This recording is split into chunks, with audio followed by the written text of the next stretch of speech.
Hola, somos el equipo número 1 de Introducción a la Economía.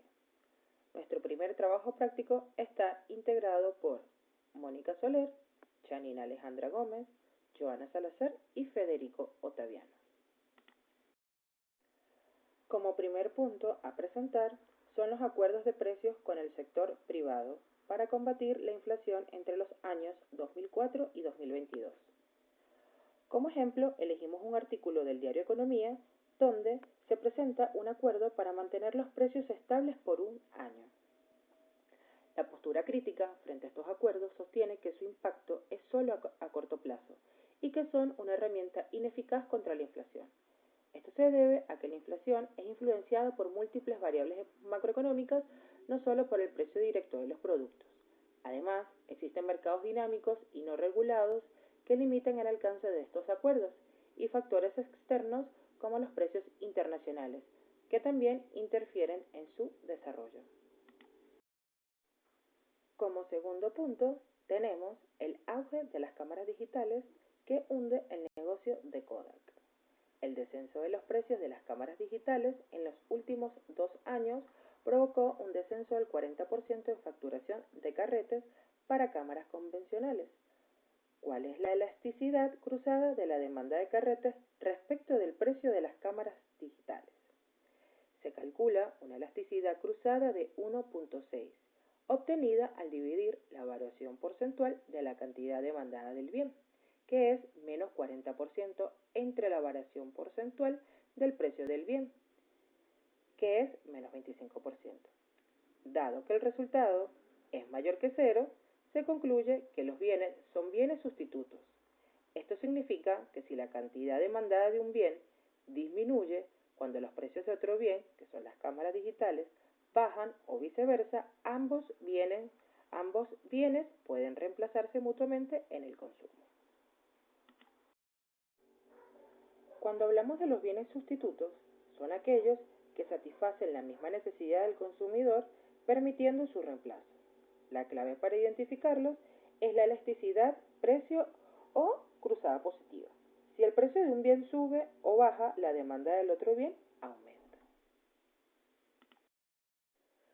Supongamos que el gobierno intenta definir la conveniencia de abrir el mercado de una nueva insulina que se produce tanto en el país como en el extranjero y cuyo precio del equilibrio interno es más elevado que el precio internacional.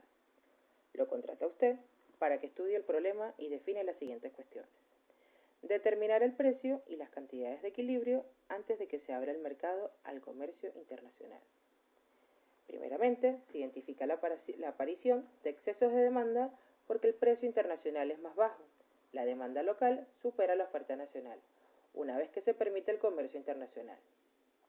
Partimos de una situación inicial en la que el mercado interno se desarrolla en condiciones de autarquía, es decir, lo que se consume en ese país es producido internamente y no existen importaciones ni exportaciones de bienes.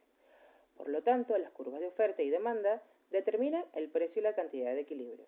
Asimismo, quedarán definidos los excedentes de consumidores y productores. El excedente del consumidor se define como la suma de las diferencias entre lo que está dispuesto a pagar como máximo cada consumidor por cada bien comprado en un mercado y lo que efectivamente paga. El excedente del productor se define como la suma de las diferencias existentes entre el precio mínimo al que espera vender sus productos, cada producto y lo que efectivamente recibe como pago por cada uno de sus bienes. Ahí lo vamos a mostrar en el gráfico. El gráfico presentado ilustra un mercado en equilibrio mostrando cómo se distribuyen los beneficios entre consumidores y productores. La intersección de las curvas de oferta y demanda en el punto E determina el precio de equilibrio y la cantidad de equilibrio. El área sombrada en morado, triángulo superior, representa el excedente del consumidor, que es el beneficio que obtienen los compradores al pagar un precio menor del que estaban dispuestos a pagar.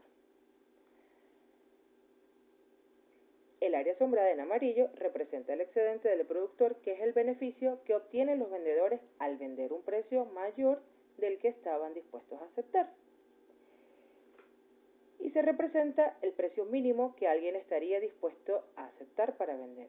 En conjunto, la suma de ambos excedentes mide el bienestar total generado en este mercado en equilibrio. A continuación, vamos a determinar en un gráfico la existencia o no de excesos de demanda o excesos de oferta, una vez que se permita el comercio internacional de las insulinas. En un momento dado, las autoridades del país deciden abrir el mercado del bien al comercio internacional. Primeramente, hay que analizar el precio de equilibrio interno y el precio internacional. En este caso, el precio de equilibrio interno es más elevado que el precio internacional, por lo tanto, el país se convertirá en importador. Como se muestra en el gráfico, encontramos un exceso de demanda, es decir, se demanda más de lo que se ofrece. El gráfico muestra cómo el precio desciende de y la cantidad demandada aumenta de, mientras que la cantidad ofrecida internamente se reduce, resultando en ese exceso de demanda. Al abrirse el mercado, el precio baja al nivel internacional. A este precio más baja la cantidad demandada. Es mayor que la cantidad ofrecida por los productores nacionales. Vamos a mostrar gráficamente cómo se modifican los excedentes del consumidor y del productor una vez que se permite el comercio internacional de estos medicamentos. Pero antes, en el texto y la tabla, se resumen los cambios en los excedentes del consumidor y del productor al abrir un mercado a un nuevo producto que también se produce internacionalmente, asumiendo que el precio internacional es más bajo que el interno. Antes del comercio, sin comercio, el excedente del consumidor se representa como el área A. El excedente del productor se representa como el área B más C. El excedente total, bienestar social, es la suma de ambos, A más B más C. Después del comercio con comercio, el excedente del consumidor aumenta significativamente a A más B más D, lo que representa una ganancia de B más D para los consumidores. Esto ocurre porque el precio del producto disminuye al nivel internacional. El excedente del productor nacional se reduce a C, lo que implica una pérdida de B para los productores locales, quienes deben competir con un precio más bajo. El excedente total, bienestar social, aumenta A más B más C más D, lo que representa una ganancia neta de D para la economía en su conjunto. En conclusión, la apertura al comercio internacional beneficia a los consumidores y, a pesar de la pérdida de los productores nacionales, incrementa el bienestar social total del país debido a las ganancias de eficiencias derivadas del acceso a un producto más barato en el mercado mundial. Cuando un mercado se abre al comercio internacional y el precio mundial es menor que el precio del equilibrio doméstico, el precio local desciende.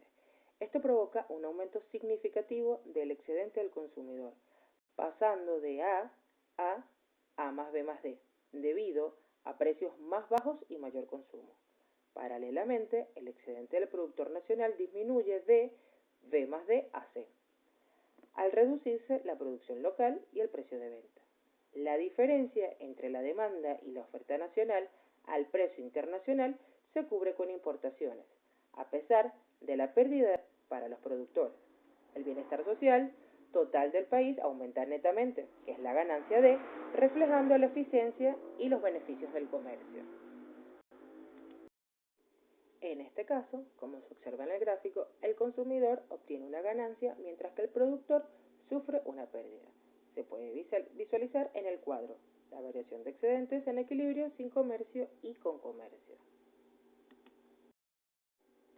¿Cuándo es mayor la suma del excedente del productor más el excedente del consumidor, antes o después de la apertura del mercado?